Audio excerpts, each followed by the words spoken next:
Shalom, shalom, shalom, shalom, shalom, shalom, shalom. Abakunzi ba Shalom TV gute?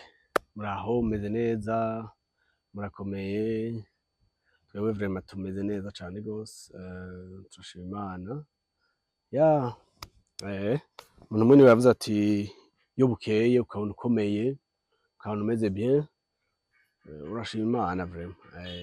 Urabizi mu buzima haba hari ibintu umuntu adafise atarashikako, mugabo kandi iyo umuntu agiye kwisusa n'ivyo bintu, guys, uca usanga woparangana kweri woparangana, mugabo umuntu afise ubuzima ukomeye umeze neza, je nazo hari ikintu co gushima, kubera ko iyo ugiye mu bitaro ukabona bakubwiye ati umuntu amaze toute une année ari ngaha canke amaze 2 ans, niho ubona ko kugira ubuzima bukomeye, kugira ubuzima bwiza cane ikintu kitari moindre vy'ukuri, ni ikintu co gushima.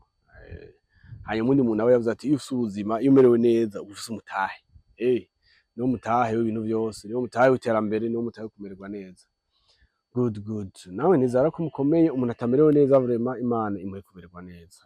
Imana imworohereze, umuntu agwaye Imana imukize, umuntu afise ubukene bumereye nabi, Imana ikugurura amarembo, kuko Imana dusenga ni Imana ishobora kwishura ibibazo vyose tuba dufise.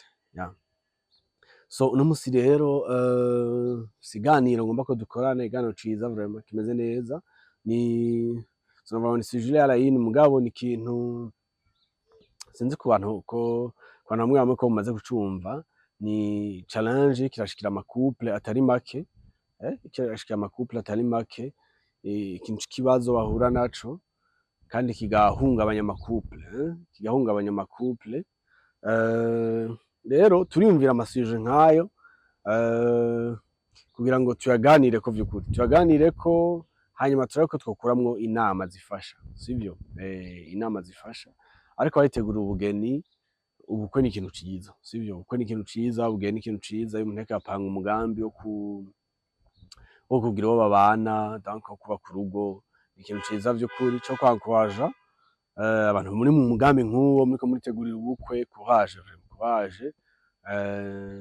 Ni kimwe mu bimenyetso bigaragaza ko umuntu ariko aratera imbere, ariko arakura, araba mature, kugira urugo, aho umuntu ashika akagira urugo rwiwe, uri umudamu ukagira aho ubazwa iwawe, uri umupapa ukagira urugo ubazwamwo, wajya avuga ati ni kwa naka, ni mu rugo kwa naka, ni iteka vy'ukuri rikomeye, unanafatiye no kuno muco wacu, sinzi abandi bo mu yindi mico bariko batwumviriza ko ariko biba bimeze, mugabo twebwe ufatiye nko ku muco w'Uburundi vy'ukuri, umuntu afise urugo n'umuntu yubashwe, rero iyo umuntu ateye iyo ntambwe, ibintu biba biryoshe vy'ukuri. Alors, niko ndavuga rero nti ni ikibazo kiriko kirashika mu ma couple atari make. Murabona iyo umuntu atanguye projet n'umuntu, projet yo kubaka urugo, la fille canke umukobwa n'umuhungu bashobora gutangura gukundana, umuhungu ata nteguro yari bwatangure par exemple zo kwitegurira mariage, sivyo? Donc ntakirondera umukunzi, ntiwomubaza ngo hari ikintu warondeye iki n'iki, oya, ata na kimwe ararondera. Hano abakundana mbere donc umuhungu ata bintu bifadika afise, canke urumva ata bintu bifadika amaze kurondera, ainsi de suite. Alors, ariko kandi hari n'abiyangaja, par exemple umuhungu akarondera umukobwa bakundana, umuhungu ari mu nteguro, umuhungu ari mu nteguro, yaramaze kurondera utu, yaramaze kurondera kariya, yaramaze kugura akana kariya, ainsi de suite, navyo bibaho. Rero kuri abo bantu hari ibibazo tumaze ibihe twumva vyaduka mu ma couple, umuhungu agafatana n'umukobwa, sivyo? Umukobwa bafatanye, umukobwa agasanga par exemple umuhungu yaramaze kurondera igipimo, sivyo? Umuhungu yaripanze ku bintu kanaka, par exemple yaraguze intebe ziri ngaho, umutipe akabati aragafise, umutipe par exemple igitanda kirahari, ainsi de suite, matera yaraguze, ainsi de suite.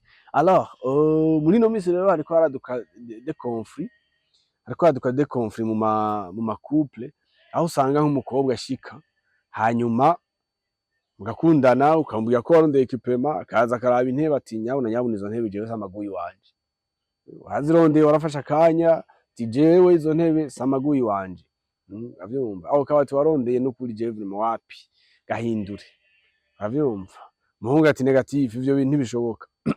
Donc agatangura ama conflits akaduka, ikaba source ya conflit. Alors rero nico kintu ngomba kutuganirako vy'ukuri.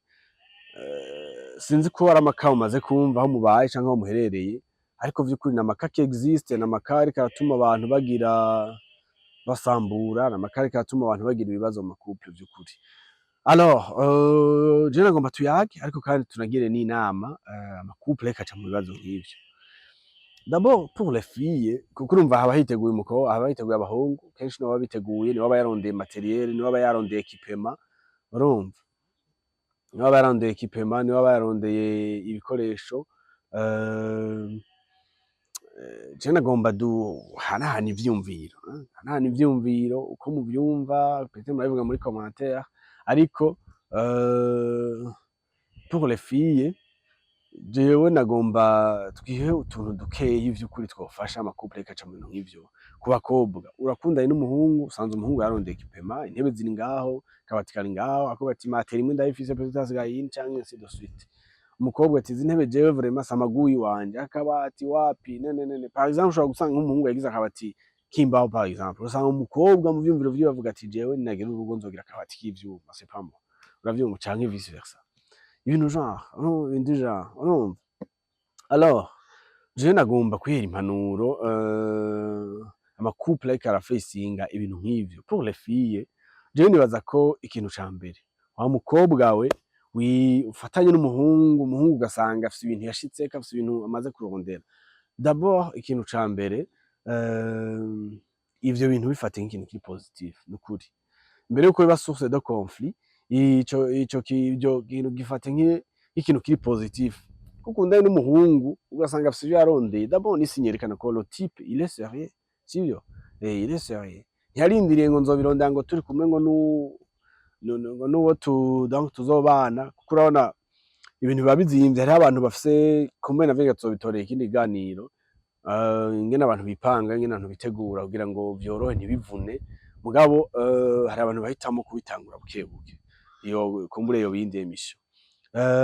Alors wewe wa mukobwa we usanze umuhungu afise ibintu yarondeye, usanze umuhungu afise ibintu amaze gushikako, d'abord bifate nk'ikintu kiri positif, nukuri le type il est sérieux, sivyo? Ari serious, kuko urumva yaripanze. Ibaze nk'ubu usanze ni umuntu atahana ikintu na kimwe afise, atahana ikiyiko, atahana iki, ego muzobirondera hamwe mugabo bica bisaba inguvu nyinshi gose. Rero uwo muhungu mukundanye ugasanga afise ivyo yarondeye, vyakire nk'ikintu kiri positif, sivyo? Vyakire nk'ikintu kiri positif, ntikibe ikintu co kubasambura, sivyo?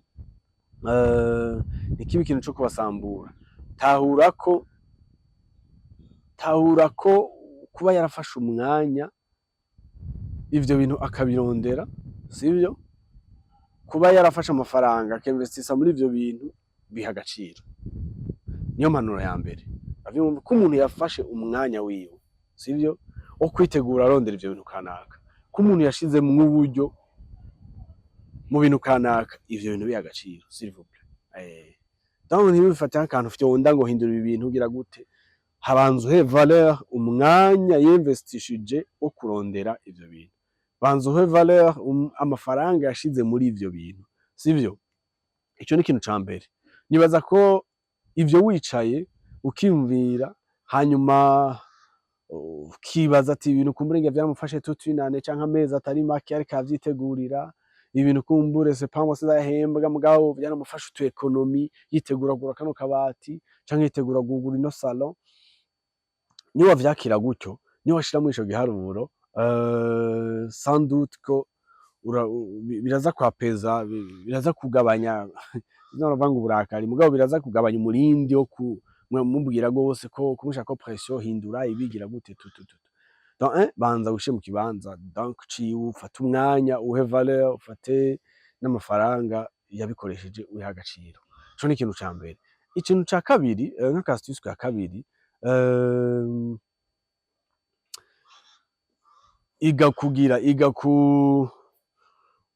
iga gusigura tes besoins, sivyo? Iga gusigura tes besoins, sivyo?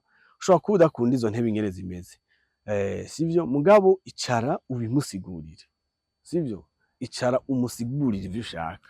Nubimuhe nka ordre, urumva ngo uje izi ntebe utazihinduye nenera umucanga uraka, c'est pas bien. Uravyumva? Muri abantu babiri bariko bategurana urugendo uravyumva ko musambura urugendo rwanyu mukiri mu nzira no kuri livre ntibifise valeur ntibahiteka wewe menya gusigura ivyo ushaka sivyo musigurire le pourquoi utifuza izo ntebe musigurire le pourquoi ku kabati ugahindura ainsi de suite sivyo numva ngo birafise valeur fata umwanya wo kuexplica utari kura mu blama utari kura mutuku utari kuragira iki mugabo tora umwanya take your time umusigurire mu bugwaneza niko ni adressa ku bakobwa cyane umusigurire mu bugwaneza sivyo mubwire pourquoi ugomba ko ivyo bintu byohinduka ainsi de suite iyo nuvumengo ni astuce nawe nyene yofasha hanyuma ica gatatu iga gutora sinava compromis mugabo iga kurondera ibindi bintu vyokorwa kugira ngo ivyo ushaka bishikweko mugabo kandi utataye mu kaga umuntu sivyo par exemple quand avait exemple iri pratique uravyumva ushobora gusanga umuntu yaraguze intebe par exemple sivyo kavuga uti urumva intebe ziri mu makusensi de suite tout ça hanyuma ukaraba ukavuga uti hako no oblige umuntu kugira intebe zose zihindure eske ntibikunda ko peut-être yambara amacouleur y'ibitambara ntifuza ntibikunda ko les coussins twogarda izi nyene izi ntebe twozigarda mugabo agahindura ibitambara par exemple agahindura ibitambara par exemple urumva nk'iyo ni option imwe urumva ushobora kwibwira uti akabati peut-être sinombwiye ko zokagurisha canke ngira gute eske ntikotoka neza basi turondeye amavaze kanaka turashira impande canke tukakadekora mu buryo n'ubu eske ntibogahindurira irangi par exemple ça me vient mu mutwe uko nyene eske ntibogahindurira irangi urumva ibintu nk'ivyo yiga kurondera ibindi bintu vyokorwa umuntu utamutaye mu rudubi canke utamweretse uti tout ce que t'as fait biri nil uravyumva ntaco bimaze bihindure ainsi de suite urumva ivyo la colère ku muntu fasha umuntu yafashe nka inane 2 ans kandi investissa arondera ibintu kanaka urashitse dans sa vie ubwo nyene bacushambara ibintu ati ibintu je navyo nshaka ni bibi canke ainsi de suite c'est pas bien urumva birababaza umuntu urumva rondera le juste milieu sivyo uravyumva rondera ikindi kintu cokorwa kugira ngo kameme nawe tegu canke tes préférences zubahirizwe canke zihabwe valeur mugabo umuntu udafashe ngo ibintu vyo vyose ubisukemwo amazi uravyumva iyo nayo nyene numva umengo ni kimwe mu bintu vyofasha ni ca gatatu donc cofasha sivyo hanyuma ica kane kiza naco nyene vraiment gisanganya canke gituma hataka umucanwa no kwifata ukishira mu kibanza ciwe ukavuga uti prénom yawe jewe ndi umuhungu sivyo toi la fille niyo niko ndabwira wishe mu kibanza ciwe wibwira uti prénom jewe yawe ndi umuhungu sivyo hanyuma nkitegura nkarondera ibi nibi hanyuma nkakunda umukobwa mu rugendo umukobwa nkamupresenta ivyo maze gushikako uriyo kubishima uriyo kumbwira ati chérie vraiment n'ukuri courage wariteguye ainsi de suite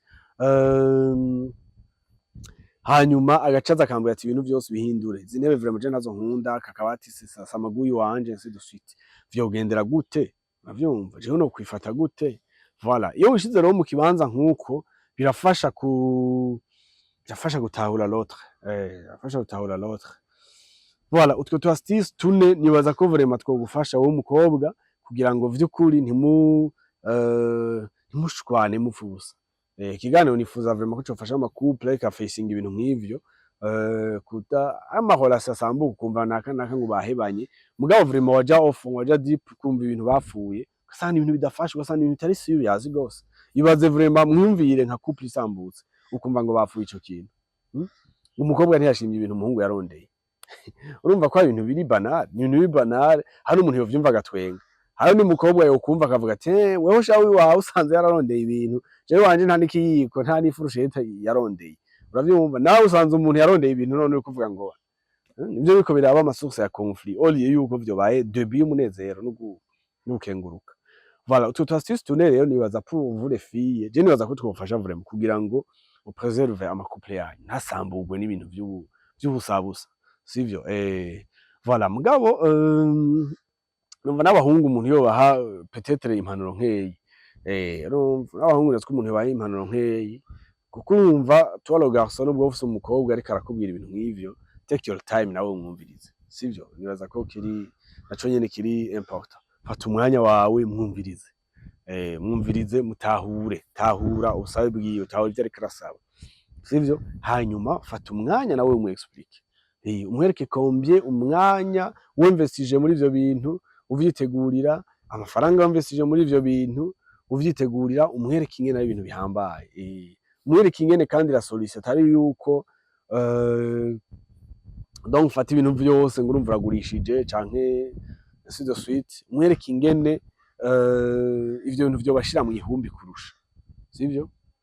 Take your time, mwumvirize, hanyuma ica kabiri musigurire ingene la solution atari gufata ibintu vyose ngo murabigurishije canke ngo murabihinduye, sivyo? Fata umwanya umwereke ingene bica bibasaba beaucoup de moyens, sivyo?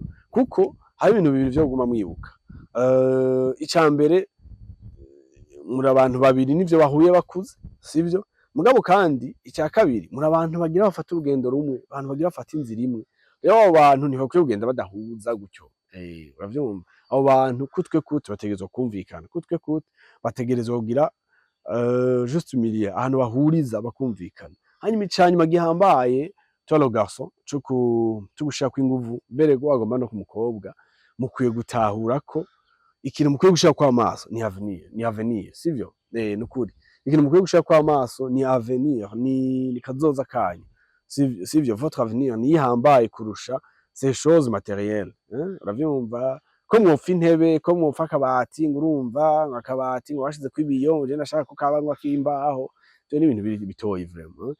Imbere yanyu hari ubuzima buniniya, imbere yanyu hari urugendo runiniya, kandi urwo rugendo nirwaba rurimwo entente, nirwaba rurimwo kumvikana, nirwaba rurimwo gufatana amaboko, tuzovyara ibintu vyiza n'ibiruta ivyo vy'intango.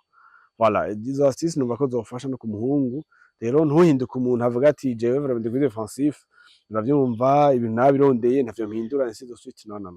Si vyiza ko navyo nyene ça monte la tension ku mukobwa, ntibikwiye kuba ivyo, urumva?